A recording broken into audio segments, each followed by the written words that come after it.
ప్రధాని మోదీ అవినీతి లేకుండా పాలన చేస్తున్నారన్నారు బీజేపీ నేతలు. 11 ఏళ్లలో దేశం ఎంతో అభివృద్ధి చెందిందని చెప్పారు. ప్రజల సంక్షేమం కోసం కేంద్రం ఎన్నో పథకాలు అమలు చేస్తోందన్నారు. మోదీ విజయాలను ప్రజలకు వివరిస్తామన్నారు బీజేపీ నేతలు. కేంద్రం రాష్ట్రానికి సహకరించలేదని కాంగ్రెస్ తప్పుడు ప్రచారం చేస్తోందని ఫైర్ అయ్యారు.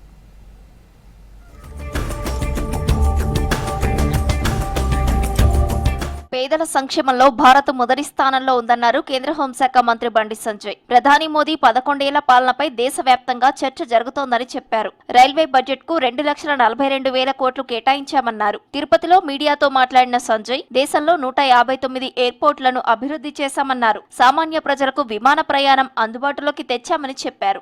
81 కోట్ల మందికి పీఎం గరీబ్ కళ్యాణ్ అన్న యోజన కింద వాళ్ళ కోవిడ్ సందర్భంలో అప్పటి నుంచి అయితే ఫ్రీ రేషన్ ఇస్తున్నామో ఇప్పుడు కూడా ఫ్రీ రేషన్ ఇస్తూనే పోతున్నాం. మనం ప్రధానమంత్రి ఆవాస్ యోజన కింద గతంలో 4 కోట్ల ఇళ్ల నిర్మించినాం. మరో 3 కోట్ల ఇళ్ల నిర్మించడానికి ఈరోజు కేంద్ర క్యాబినెట్ ఆమోదం చెప్పడం జరిగింది.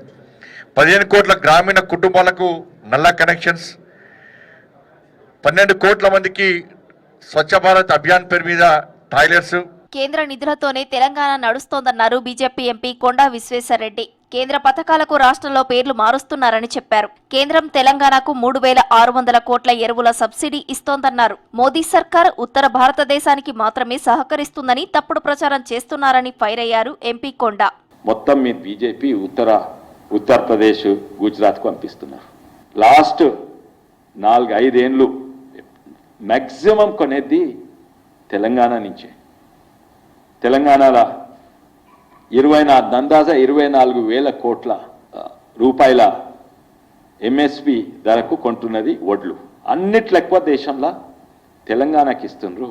దాదాపు అదే 70,000 రూపాయలు ప్రతి రైతు కుటుంబానికి కేంద్రం నుంచి వస్తున్నాయి. ప్రధాని మోదీ ప్రభుత్వం 11 ఏళ్లు పూర్తయిన సందర్భంగా కేంద్రం వికసిత భారత్ కా అమృత్ కాల్ అనే కార్యక్రమాన్ని నిర్వహిస్తోందన్నారు బీజేపీ సీనియర్ నేత రామచందర్రావు. ప్రధానమంత్రి ఆవాస్ యోజన, ఆయుష్మాన్ భారత్, భారతీయ జనౌషధి, ప్రధానమంత్రి కిసాన్ సమ్మాన్ నిధి వంటి పథకాలు ప్రజల ఆశలను నెరవేర్చాయన్నారు. జోగులాంబ గద్వాల్ జిల్లా గద్వాలలో మీడియాతో మాట్లాడిన రామచందర్రావు 11 ఏళ్లలో వివిధ రంగాల్లో మార్పులు వచ్చాయని చెప్పారు. ఒక లక్ష్యము భారతదేశాన్ని ప్రపంచంలో మొట్టమొదటి ఒక దేశంగా ఉంచాలి, సర్వోత్తమైనటువంటి దేశంగా ఉంచాలి, ఒక సూపర్ పవర్గా తయారు కావాలి అనేటువంటి ఆలోచనతో భారతదేశం ఒక ఆర్థిక పరిస్థితులు కానీ, భారతదేశంలో ఉన్నటువంటి ఒక డిఫెన్స్ పరిస్థితులు కానీ, ఇక్కడ ఉన్నటువంటి కృషి అగ్రికల్చర్ పరిస్థితులు కానీ ఇవన్నిటి కూడా మెరుగుపరచాలి. ఇక్కడ ప్రజల ఒక జీవితంలో మార్పులు రావాలి అంటే అభివృద్ధి చెంది మనం అదేవిధంగా దాంట్లో ప్రయత్నం చేసి మార్పు తీసుకురావాలనే ప్రయత్నంలో ఎన్డీఏ ప్రభుత్వం చేసినటువంటి ఒక ప్రయత్నం. మాన్సూన్ పనులను హైడ్రాకు అప్పజెప్పడంపై బీజేపీ కార్పొరేటర్లు అభ్యంతరం తెలిపారు. గతంలో చెట్లు కూలినా, నాలాల్లో జనం పడినా జీహెచ్ఎంసీ టీమ్స్ అద్భుతంగా పనిచేశాయన్నారు. వరద సమస్యలను పరిష్కరించాయని చెప్పారు. మాన్సూన్ పనులను అవగాహన లేని హైడ్రాకు ఇవ్వడం కరెక్ట్ కాదని జీహెచ్ఎంసీ కమిషనర్ ఆర్వి కర్ణన్ పై ఫిర్యాదు చేశారు. మాన్సూన్ ప్రిపరేషన్ పై వెంటనే కార్పొరేటర్లు హైడ్రా అధికారులతో సమావేశం ఏర్పాటు చేయాలని డిమాండ్ చేశారు బీజేపీ కార్పొరేటర్లు.